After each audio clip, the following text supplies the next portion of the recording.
Assalamualaikum warahmatullahi wabarakatuh. Bismillah, alhamdulillah, la hawla wa la quwata illa billahil aliyil azim. Saudara-saudaraku semua dimanapun Anda berada, semoga dalam keadaan sehat walafiat, tak kurang satu apapun. Alhamdulillah, video kali ini saya coba membahas cara khusyuk dalam sholat, karena ini banyak sekali orang bertanya bagaimana caranya khusyuk dalam sholat. Baik saudara, insya Allah saya akan membahas sesuai ilmu saya dan saya rasakan. Sebelumnya saya ingin menjelaskan bahwa sesungguhnya tidak ada satupun manusia bisa khusyuk dalam sholatnya mulai dari awal sampai akhir. Kenapa saya bilang? Karena yang dimaksud khusyuk itu dalam sembahyang tidak ingat apa-apa, mati. Karena sembahyang itu belajar untuk mati.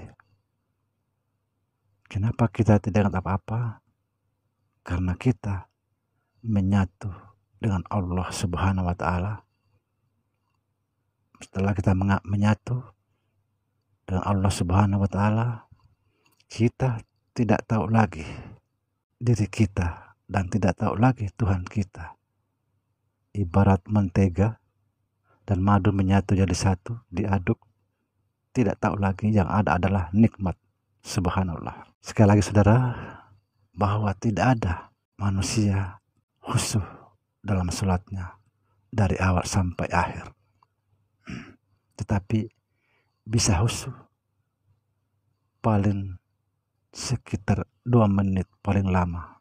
Apabila kita bisa khusyuk dalam sholat, jangankan 2 menit, 1 menit aja, sangat luar biasa. Sangat luar biasa. Kita masuk dalam golongan orang-orang hawas. Sholatnya orang-orang hawas. Subhanallah. Yang dimaksud khusyuk dalam sholat, kita tidak ada ingat apa-apa. Sekali lagi, tidak ada ingat apa-apa. Apa sebabnya? Karena kita sudah menyatu dengan Allah Subhanahu wa Ta'ala.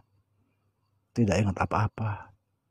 Bahkan diri kita dan Allah tidak tahu lagi siapa, di mana hamba, di mana Tuhan, siapa hamba, siapa Tuhan. Subhanallah. Itulah yang dimaksud ketika seorang hamba menyatu dengan Tuhan, bagaikan mentega dan madu menyatu jadi satu.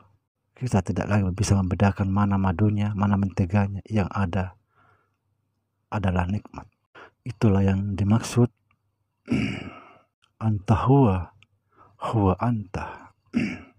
Engkau dan aku dan engkau lenyap jadi satu. Subhanallah. Saudara, tempat khusyuk itu ada pada takbiratul ihram. Itulah sebabnya saya katakan dalam video yang pertama, sholatmu, rahasiamu adalah dalam sholatmu. Perhatikan saudara, ketika kita takbiratul ihram, perhatikan, ketika kita takbiratul ihram, di dalam takbir itu ada kata hu. Hu itu artinya dia Allah. Disitulah kita tempatnya khusyuk pada saat kita sampai pada kata hu. Perhatikan saudara, perhatikan ya.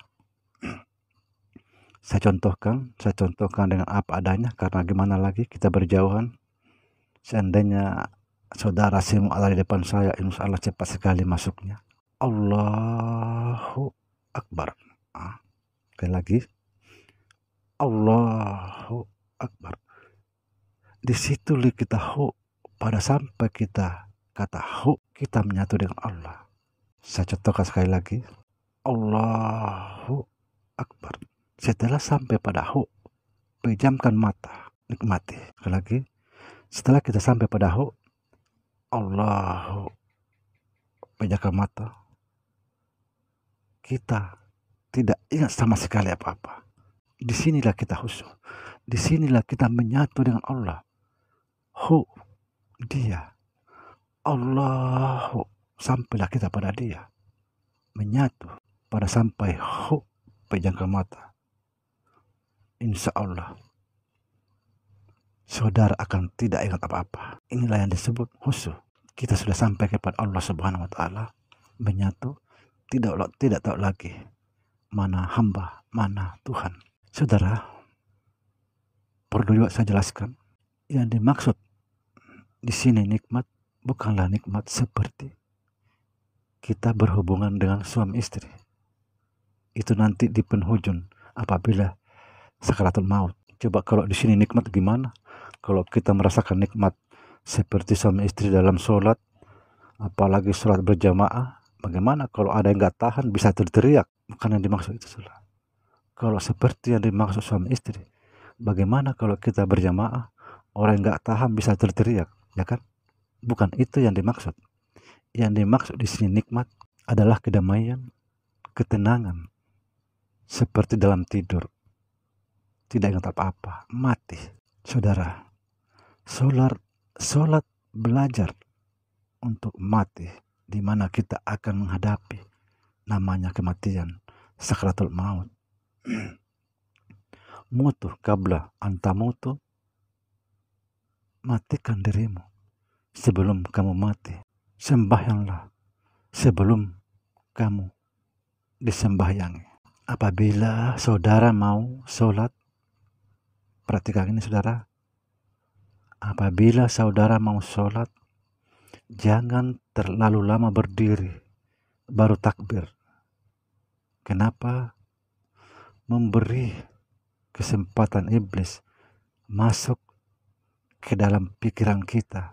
Akhirnya pikiran kita itu melayang kemana-mana. Sekali lagi, saudara, apabila saudara mau sholat, jangan terlalu lama berdiri, karena memberi kesempatan iblis masuk ke dalam pikiran kita. Tapi saya tidak mau memaksa saudara, tapi cara saya yang saya lakukan, saya tidak jujur, saya tidak pakai usalli, niat sholat, karena niat itu niat waktu, tapi niatnya sembahyang adalah Allahu Akbar. Dalam pandangan saya berbeda, karena sebagian orang sambil Allahu Akbar baru berniat, itu sangat mengganggu.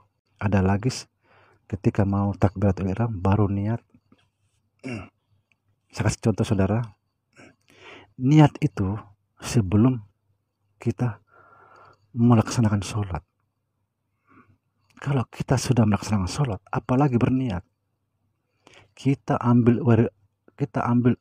air wudhu, kita sudah berniat bahwa mau sholat duhur, misalnya kita ambil air wudhu, pasti sudah dalam hati, saya mau sholat duhur, itu sudah niat. Kalau sudah kita mau melaksanakan, untuk apa lagi berniat? Karena kita sudah mau melaksanakan. Satu contoh saudara,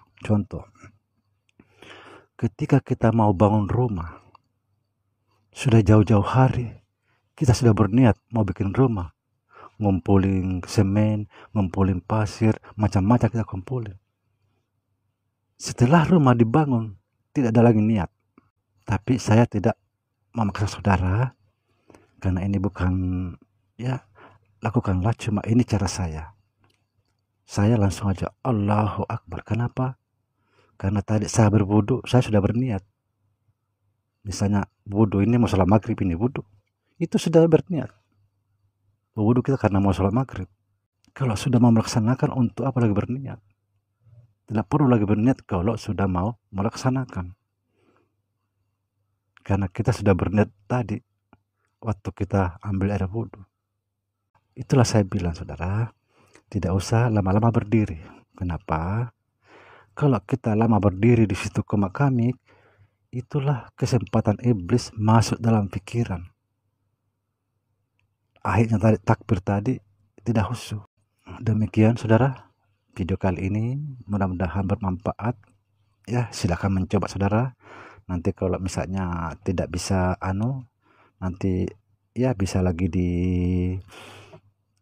diberi saran dan tanggapannya, karena ini memang situasinya begini. Seandainya saudara ada di depan saya, insya Allah masuk. Sekali lagi saudara, sekian, mudah-mudahan bermanfaat. Jangan lupa subscribe agar tidak ketinggalan video-video lainnya.